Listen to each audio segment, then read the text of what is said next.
What it do, YouTube? It's your boy Mike from NYC. We back with another reaction. 15 more times the Simpsons predicted the future. So let's see. Let's see if these are like coincidence. Let's see like if these are really like some great guesses. Are these things that could have been guessed or what? Let's see what's going on. Tell the supervisor I have the flu.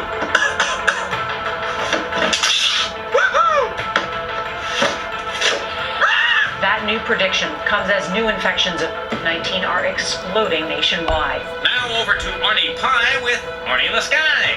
Route 401 is going around and around and around and around. Good afternoon from New York. We're coming on the air with breaking news that retired Los Angeles Lakers basketball star Kobe Bryant has been killed in a helicopter crash. It happened this morning. A lot of people say you guys predicted Trump's run. I know. We'll take credit for anything.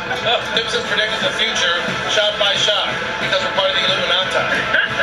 Which is true. We are. Okay, who wants waffles? Argue. The Simpsons is the longest running cartoon series. Yo, bro, I don't need this in the back. Like, come on, huh? To win. For this episode, it predicts not one, not two, not three, but four major things that happened in 2020. You ready? Okay, first and foremost, it predicted a virus of sorts via the Osaka flu. In short, some people from another nation brought a virus to Springfield via boxes of content, and the joke was that they sneezed into the box and the virus lasted until it got to Springfield, which is impossible for the record. So naturally, the people are desperate for a cure, but they don't listen to the medical advice of their local doctor. We need a cure. We need a cure. Why, the only cure is bed rest. Which is the second thing via people not respecting social distancing and not wearing masks. And that leads them to thing number 3. Whoa. They knock over a truck and release killer bees. If that sounds familiar, there was a scare in the United States about the arrival of Asian giant hornets, aka the murder hornets. So what was number 4? In that very same and clearly jam-packed episode, Marge gets arrested wrongfully, and that leads to civil unrest in Springfield, including burning down the police station. This is very much like the riots and protests that happened via the murder of George Floyd, via police officers who used deadly force to restrain him for having a counterfeit $20 bill. So yeah, The Simpsons had a banger of an episode, don't you think? Imagine if they had an hour episode for that one. We might have had a glimpse into the back half of 2020. Number 14, President Trump. When it came to the 2016 presidential election, just about everyone thought that Hillary Clinton was going to beat Donald Trump. Some pundits even had their winning with a 90% certainty, but that was wrong, and Trump won. And you could argue that we've been paying the price ever since. No one saw this coming, except The Simpsons, all the way back in 2000. The Simpsons thought it could happen. They said it was going to happen, and they played it big for the viewers at home. If you're curious as to when this happened, this was in the episode Bart to the Future, and featured a future timeline in which Lisa was actually the president of the United States, and she said lines that indicated that the billionaire businessman was indeed the president before her. No, we've inherited quite a budget crunch from President Trump. What was the intent of the gag though? Was it just a simple joke? Not according to the writers. They actually did the episode as a kind of warning to America. That just seemed like the logical last stop before hitting bottom, the writer said. It was pitched because it was consistent with a vision of America going insane. Matt Groening was asked about this, and he recalled why Trump was picked then and why it's even more ironic now. Trump was of course the most absurd placeholder joke name that we could think of at the time, and that's still true. It's beyond satire. Indeed, Trump's current reign as president has been one full of controversy and chaos, and that's to put things lightly. And he could get another term which would make the Simpsons predictions all the more hilarious, ironic, and scary. Number 13, Lisa the Greek. Predicting sports event outcomes is nothing new, and it would have been interesting if the Simpsons didn't try and do that. But not only did they do it, they did it correctly 3 times during the Super Bowl. The initial airing of the football-centric episode Lisa the Greek, which is a reference to a famous sports reporter called Jimmy the Greek, came only a few days before Super Bowl 26, where Lisa correctly predicted the Washington Redskins would win. The next year, the staff decided to dub in the names of that year's competing teams. Wendell is cut. Rudy is cut. Haney, you're gone. Steven, I like your hustle. That's why it was so hard to cut you. And they were once again correct with their call of the Dallas Cowboys as victors. The redubbings continued with moderate success over the next few years, finishing with another accurate prediction of the San Francisco 49ers over the San Diego Chargers in the Super Bowl 29. While they don't do it now, to our knowledge, that's cool that they were able to predict all those winners so accurately. Number 12, the Higgs Boson. Homer Simpson is an American. Yeah, because if they did that now, one of his biggest traits. if they did that now, like back then the betting was, I don't think it was as prevalent. Like I feel like back then only the higher ups could really bet, or you would probably have to go to a casino and get a ticket and actually bet. But now, if they do that now, like they're gonna mess with niggas' bread. And that's the one thing you don't want to do, is you don't want to fuck with niggas' bread. So like, yo, that was cute. Like, you did it the first couple times before niggas caught on. But, you know what I'm saying? I give you that. I let you rock. Everybody was under the radar. It was hush. It was quiet. But don't do that again, though. Don't do that again. I don't want to see that again. I don't want to see another score prediction from you. Matter of fact, don't even talk about sports. Stupidity. It's a trademark of the character, no doubt. However, Homer Simpson almost predicted the mass of the elementary particle, the Higgs Boson, more than a decade before it was discovered. Yeah, I can't believe it either. The episode The Wizard of Evergreen Terrace aired in 1998. Homer becomes an inventor and is shown in front of a blackboard with a complicated equation. A fake formula, something to tease the nerds. It may have felt that way at first, except it was real, and in 2012 it was almost spot on for the actual formula that predicted the mass of the Higgs Boson particle. That equation predicts the mass of the Higgs boson, writer Simon Singh said. If you work it out, you get the mass of the Higgs boson that's only a bit larger than the nanomass of a Higgs boson actually is. It's kind of amazing as Homer makes this prediction 14 years before it was discovered. This is one weird and freaky coincidence. It's been proven multiple times that there are plenty of math geeks on the Simpsons writer staff, but to be able to basically predict the mass of a particle over a decade before accredited scientists could figure it out, give them a Nobel Prize, am I right? Speaking of which, number 11, Nobel Peace Prize. Lisa Martin, Database and Milhouse had a betting pool for the Nobel Peace Prize in a 2010 episode of the show. If you look to the right of the red circle, you'll notice Milhouse picked Bengt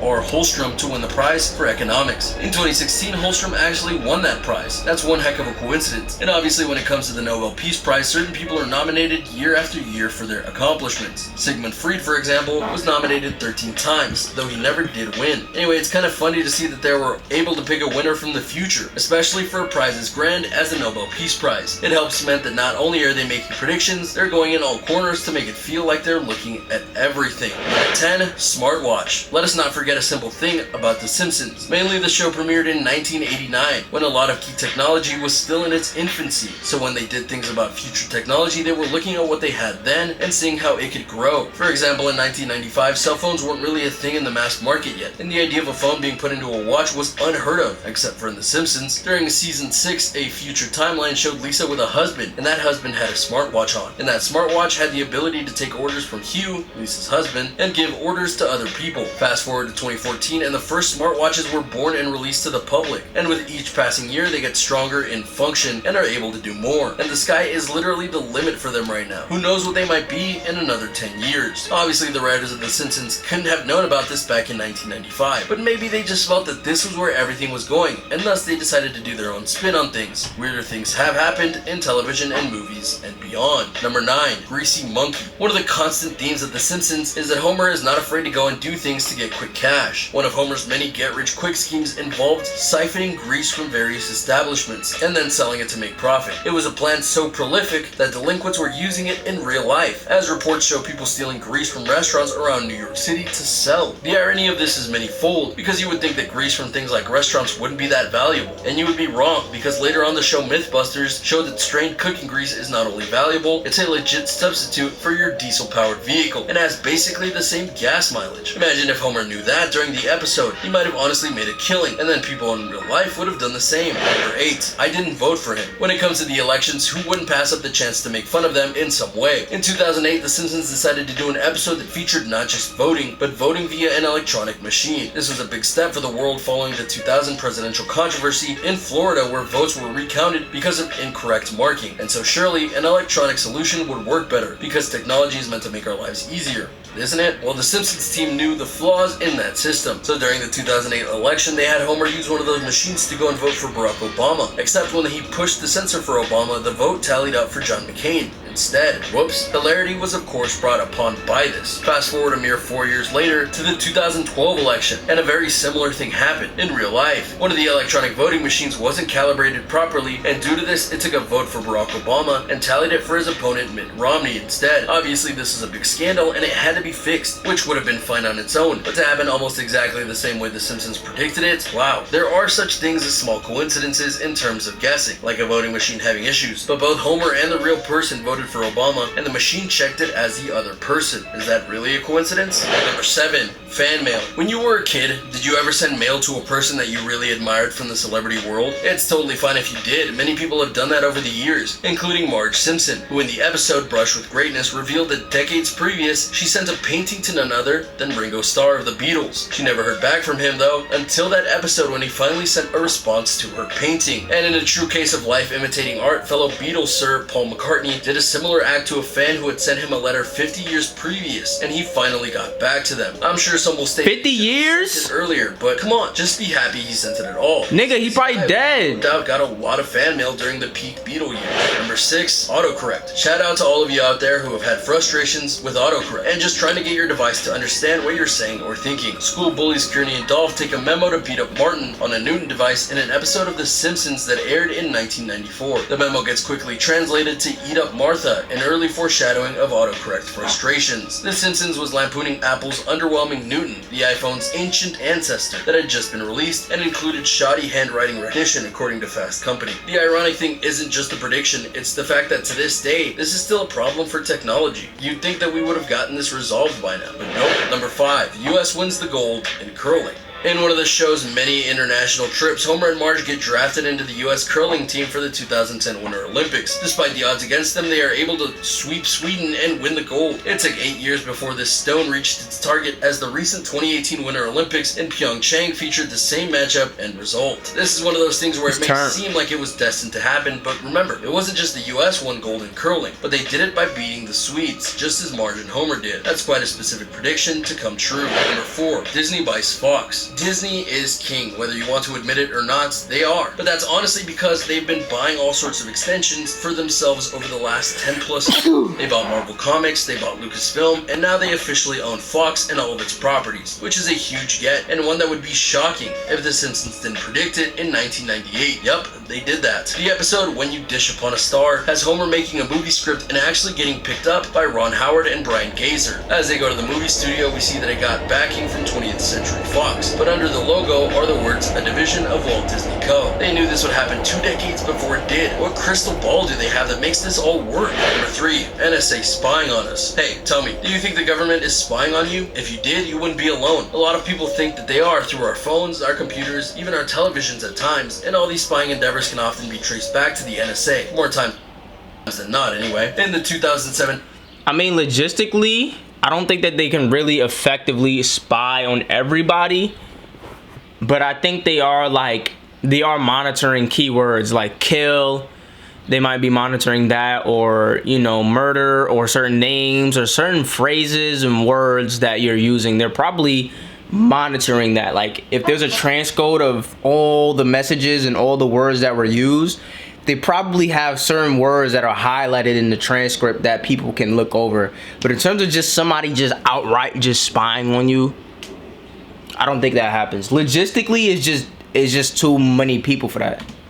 Budget production, The Simpsons movie, Homer and the family have to go on the run after an incident at a nearby lake. But while they're fleeing by bus, the NSA actually hacks into the bus driver, who was a robot, just so you know, so that they could listen in on their conversation. 6 years later, in 2013, Edward Snowden revealed to the world that the NSA was indeed listening to people's conversations, and that drove the world nuts in many ways. Yet fans of The Simpsons were like, huh, they predicted this would happen. Makes you wonder. But how are they doing that though? Like, I need context of how they're listening in on people's conversations, because they're not listening on everybody's conversation.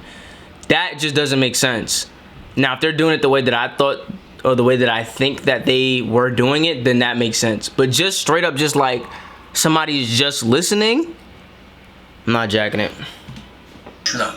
Well, I'm never gonna let something like that happen again. I'm going into space right now. In a famous Simpsons storyline, NASA elects to send an average person into space to increase ratings for shuttle launches. If you haven't seen the episode, they select Homer and hijinks ensue. Surely, no one from the real world could do such a thing, right? Well, in 2013, the United Kingdom held a contest to turn an ordinary person into an astronaut, which consisted of multiple interviews and rigorous testing in Cape Canaveral. The winner was 25-year-old Oliver Knight, who beat more than 250 candidates to take a trip into space with 23 other winners. It's safe to say NASA learned from their sources source material and chose to not stock potato chips or ants on the shuttle, but if they did, we wouldn't judge them too much. Number 1, Game of Thrones finale. Game of Thrones for years was the best show on television. The adaptation of the works of George R.R. Martin had many fans gripped for years and frequently tuning into HBO when the new season dropped so that they could watch the next episode. However, by the time of season 6 and 7, they had run out of source material because Martin hadn't finished the book series. Thus, the showrunners and writing team finished it themselves, and it didn't end well. And the series finale is rated one of the most hated series finales of all time. Which is saying something when you think about shows like Lost, How I Met Your Mother, Gossip Girl, Dexter. Yo, y'all didn't like the ending of How I Met Your Mother? I mean, it is kind of trash because I don't even know what the ending really means. Like, I think an ending that you don't like the ending that you least wanted, is worse than an ending that you don't even know what happened in. Because I'm not really sure, maybe I have to watch it again, but I'm not even really sure what happened. Like, I think Robin and this nigga and Ted ended up together, but the way that it happened just seems so unorganic. But that's definitely worse. Like, an inconclusive ending is definitely worse than the ending that I don't like. Like, if Thanos would have won in Endgame, I could have lived with that. I could have lived with that. Mainly also because Thanos was at least trying to do the right thing. Like, Thanos was doing the right thing. He you know. And who's to really say, you know what I mean? Like, I don't know. I don't think his way was really, he was wilding though. He was wilding though. But I see what he was trying to do. Like, niggas tried to let him cook, but they couldn't let him cook fully. But yeah, this ending kind of annoyed me. The other two shows I never saw. So forth. In 2017, on a season 29 episode of The Simpsons titled The Simpsons, which spoofed various aspects of Game of Thrones, Homer revives a dragon that proceeds to incinerate a village. Up until that point, the dragons of Daenerys had only burned certain things, not whole villages, but this was clearly different, and the positioning of the shot is not unlike the shot Cersei Lannister had when she watched the dragon Drogon burn down King's Landing in season 8 of the show. I'm sure fans were roaring with laughter when the episode aired, and then were horrified when it came true with the Game of Thrones finale season. Way to go, showrunners. And there you have it, a look at The Simpsons and how they have well and truly predicted the future of the world